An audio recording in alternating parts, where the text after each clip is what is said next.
বর্তমানে একটা রোগ, যে রোগটা খুব বৃহৎ আকারে বাড়ছে, সেটা হচ্ছে বিভ্রান্তি। একদল জেনে শুনেই বিভ্রান্তিতে ফেলছে সাধারণ মানুষকে, আর একদল সেটাকে বোঝাচ্ছে না এটা ঠিক এটা ভুল। আসলে সাধারণ মানুষ কিন্তু বুঝে উঠতেই পারছে না কোনটা সঠিক কোনটা ভুল, এগুলোর মধ্যেই তারা থাকছে। তারা ভুল ঠিক সিদ্ধান্ত নেওয়ার ক্ষমতা নেই, কারণ কারণ একদল বিভ্রান্তি সৃষ্টি করছে। এ বর্তমান সময়ে একটি সমস্যার মধ্যে সব থেকে অন্যতম হচ্ছে এই বিভ্রান্তি। আমাদেরকে এই বিভ্রান্তি থেকে বাঁচতে হবে, সঠিক জিনিস জানতে হবে।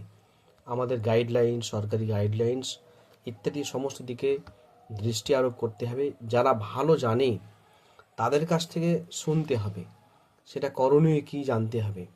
তবেই এই বিভ্রান্তি যে চলছে বা বিভ্রান্তিতে পড়ছি আমরা, কি করব, কেন, কোনটা ঠিক, কারটা ঠিক, এই সমস্ত কিছু প্রশ্ন একটাই, সঠিক মানুষের কাছ থেকে জানা এবং সঠিক সময় এলে তার গাইডলাইন্স মেনে চলা এবং তারা কি বলছে কি করছে এর আগে খুব চিন্তিত বা বিভ্রান্তিতে পড়া ঠিক নয়।